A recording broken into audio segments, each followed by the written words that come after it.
Hello everyone, मैं आकृति अग्रवाल आज आपके सामने एक नए वीडियो के साथ। क्या आप जानते हैं कि जो नमक आज हम इतनी आसानी से कुछ रुपए देकर प्राप्त कर ले रहे हैं, उस नमक को प्राप्त करने के लिए भी हमारे फ्रीडम फाइटर्स ने लड़ाइयाँ लड़ी हैं। जी हाँ, आज से 91 वर्ष पहले हमारे राष्ट्रपिता महात्मा गांधी ने 12 मार्च 1930 को गुजरात के अहमदाबाद के साबरमती आश्रम से दांडी मार्च का शुभारंभ किया था। उस समय हो रहे नमक कानून का विरोध करने के लिए उन्होंने पैदल ही 349 किलोमीटर की यात्रा अपने 78 सहयोगियों के साथ 24 दिन में पूरी की थी और दांडी पहुंचकर एक मुट्ठी भर नमक हाथ में उठाकर उस समय ब्रिटिशों द्वारा बनाए गए नमक कानून को तोड़ा था। और उसी दिन को याद करते हुए हमारे प्रधानमंत्री श्री नरेंद्र मोदी जी ने आज़ादी के अमृत महोत्सव का शुभारंभ किया है, जो कि आज़ादी के 75वें स्वतंत्रता दिवस जो कि 15 अगस्त 2022 में होने वाला है की खुशी को जाहिर करेगा, जिसके तहत 75 सप्ताह तक देश के विभिन्न भागों में अलग अलग कार्यक्रमों का आयोजन किया जाएगा। तो आइए गांधी जी द्वारा निकाले गए इस दांडी यात्रा और नमक सत्याग्रह के सभी महत्वपूर्ण पहलुओं को हम डिटेल में जानते हैं। तो बिना देर किए वीडियो को शुरू करते हैं।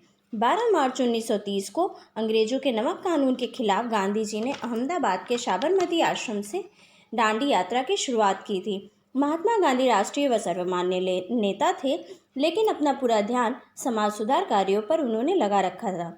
एक तरफ से वह राजनीति से दूर थे, लेकिन जब वह अंग्रेजों के थोपे हुए नमक कर के खिलाफ आंदोलन में सक्रिय हुए तो उन्होंने न केवल ब्रिटिश सरकार को बल्कि पूरी दुनिया को भी प्रभावित किया।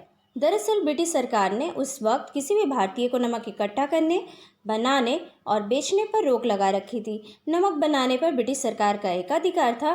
भारतीय को नमक अंग्रेजों से खरीदना पड़ता था और बिना टैक्स की दिए कोई भी नमक नहीं ले सकता था।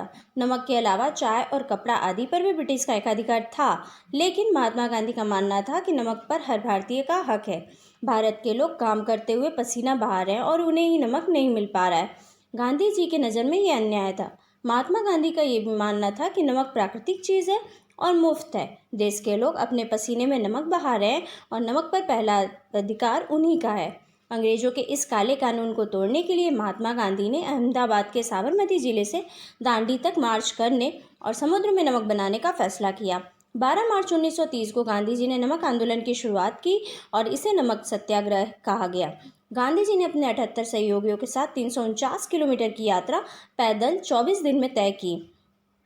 जैसे जैसे यह यात्रा आगे बढ़ रही थी, वैसे वैसे लोग इससे जुड़ते चले गए। दांडी पहुंचते पहुंचते इस सत्याग्रह में हजारों लोग जुड़ चुके थे। गांधी जी के नमक आंदोलन के बढ़ते हुए प्रभाव को देखते हुए अंग्रेजों ने समुद्र के किनारे पड़े हुए सारे नमक को कीचड़ में मिला दिया, लेकिन गांधी तो गांधी थे। उन्होंने उसी कीचड़ से सने हुए नमक से अंग्रेजों को सबक सिखाया। 6 अप्रैल 1930 को मुट्ठी भर नमक हाथ में उठाकर उन्होंने नमक कानून को तोड़ा। हालांकि नमक कानून तोड़ने के बाद अंग्रेजी हुकूमत ने सत्याग्रहियों पर डंडे भी बरसाए और 5 मई 1930 को नमक कानून तोड़ने के लिए गांधी जी को गिरफ्तार भी कर लिया गया। तो आइए अब जानते हैं कि आखिर क्या ज़रूरत थी जिसकी वजह से ये नमक सत्याग्रह गांधी जी को करना पड़ा। तो बात है फरवरी 1922 में असहयोग आंदोलन खत्म करने के बाद महात्मा गांधी ने खुद को सामाजिक सुधार कार्यों की तरफ मोड़ लिया था। इन सभी गतिविधियों के बीच 20वीं सदी के आखिरी सालों में 2 ऐसी महत्वपूर्ण घटनाएं हुई जिसकी वजह से भारतीय राजनीति की रूपरेखा बदल गई। पहला मुद्दा था विश्वव्यापी आर्थिक मंदी का, जिसकी वजह से किसानों को अपनी उपज बेचना और लगान चुकाना भारी पड़ने लगा था। दूसरी तरफ ब्रिटिश की सरकार ने 1927 में सर जॉन साइमन के नेतृत्व में एक वैधानिक आयोग का गठन किया, जिसे भारत ने संवैधानिक प्रणाली की जांच और बदलाव के लिए सुझाव देने के लिए किया गया था। इस आयोग के सभी सदस्य अंग्रेज थे। भारत के स्वाभिमान पर यह एक चोट थी और इसकी वजह से भारत में साइमन कमीशन का विरोध हुआ। वहीं दिसंबर 1929 में कांग्रेस के वार्षिक अधिवेशन भी लाहौर में हुआ।